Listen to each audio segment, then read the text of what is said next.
Your top 10 pickups from Supreme Darkness.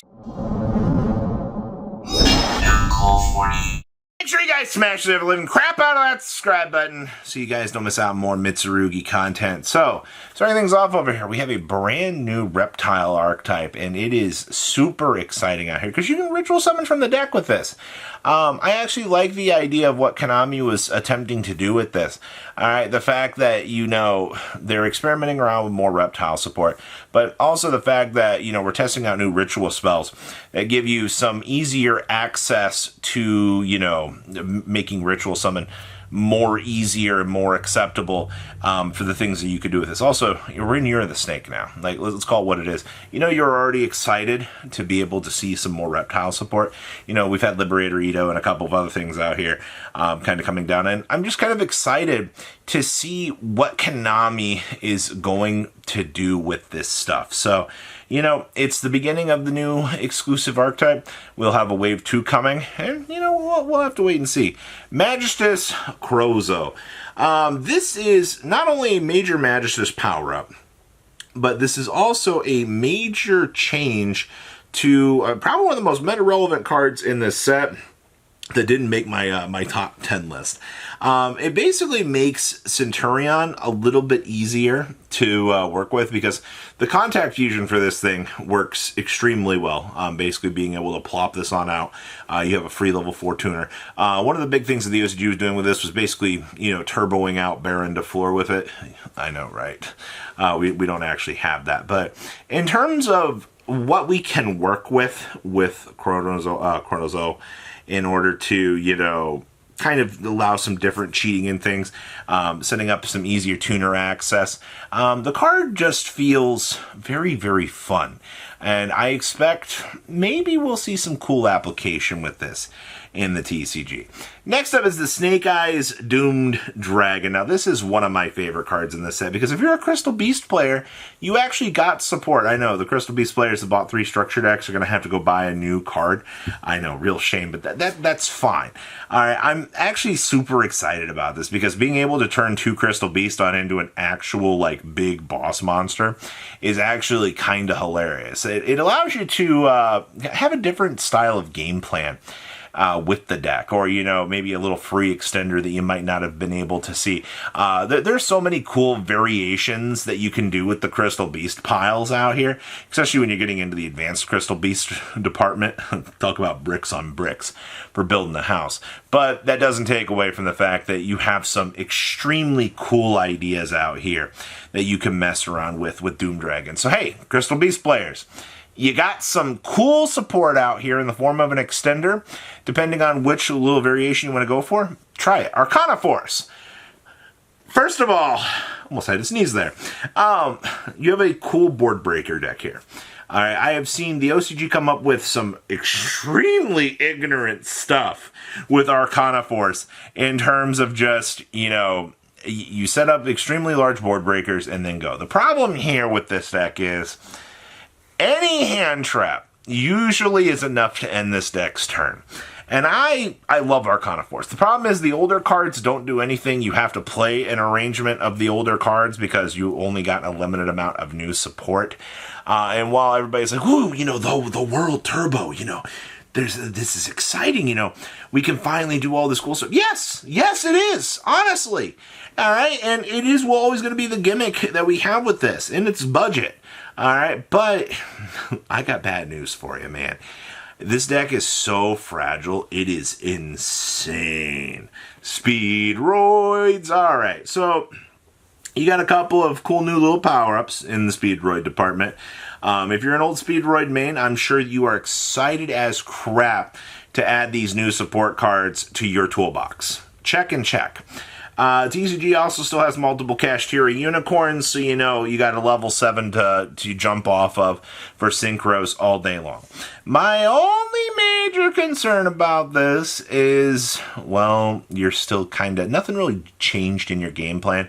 you're still making big synchro monsters, and you're still kind of power crept by the current issues that the game kind of faces. I do want to say that I am excited to see what Speedroid players are going to cook up. I'm expecting this deck is probably going to be a major contender out of a lot of local environments, but I want to be optimistic here. It's better than Arcana Force, which is, I'm not saying much, but it's still cool. The Gladiator Beast stuff. Now, I know a lot of people are excited for Gladiator Beast. They wanted to reminisce about the past. You know, a theme, basically getting 2 battle phases is kind of ignorant, which is, oh boy, Battle Phase 1 was so good. Why didn't we print Battle Phase 2? Yes. Glad's finally got the chance to, you know, if they're going to end the game, they're going to end the game. Like, that's kind of their game plan. And of course, I mean, you can jokingly build a 60-card variant with grass so that you can kind of turbo out as many of the big guys as you can, which is fine. I like the idea that we have some stupid things that we could do with that. Sure. But you're still playing Glads. Your going first matchup is rough. TCG just didn't give you back MX Saber Invoker, which was one of the pieces that you really needed to make this deck work, and unfortunately, just not feeling it. I'm sorry. Like, all 3 archetypes are cool, but like, Arcana Force is still the one I'd choose to play.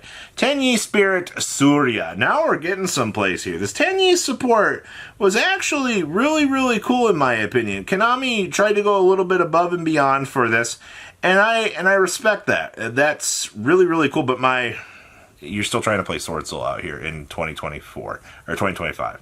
And that's a little bit, it is one of the best extenders that Sword Soul could have ever wanted.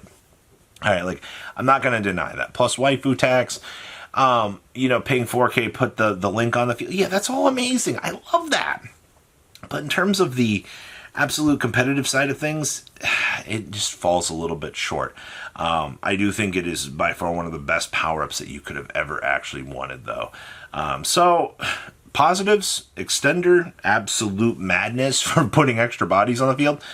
Downside, unfortunately, is Sword Soul is too fair of a deck at this point. But for the Locals Buster, probably.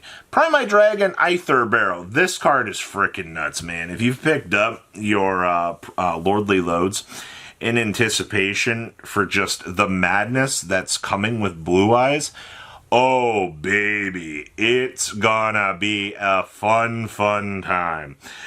Free searching, free body on the field, free link fodder, free recurability, infinite fodder for Drill Beam.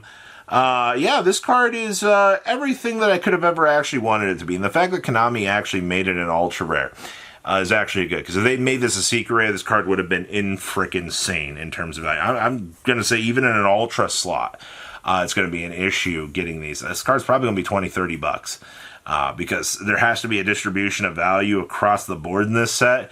And unfortunately, you know, we're kind of left in that really awkward position with another barrel. So, yes, card's really good. Now we have Liberator EO up here. Why in the world is Liberator EO so high up on this list, Robbie?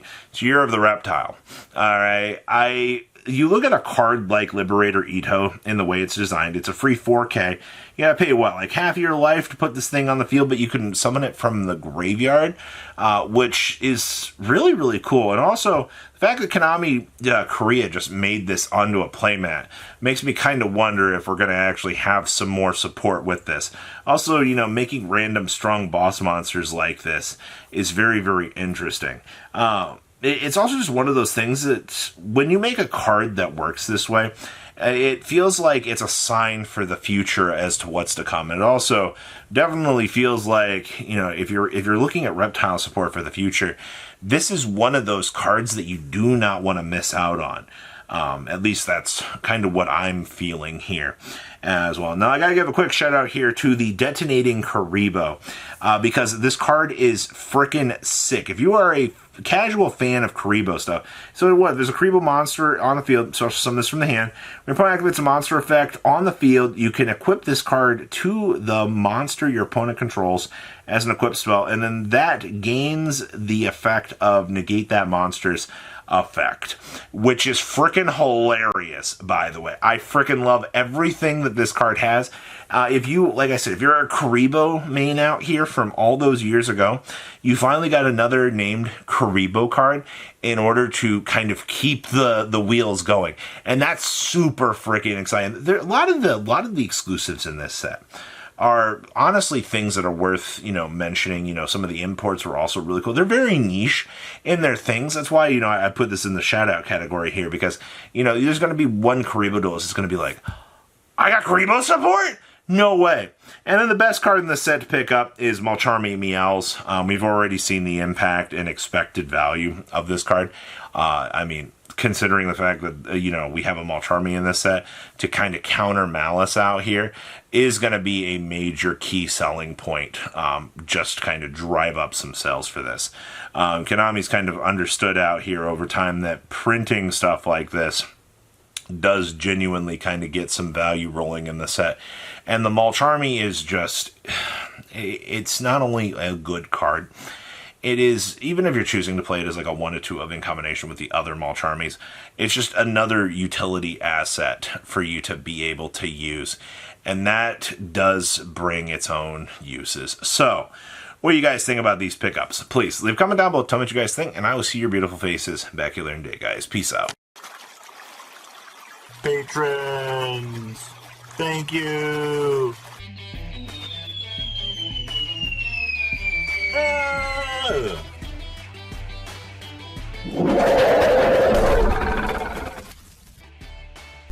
Thank you so much for watching. Check out these other videos.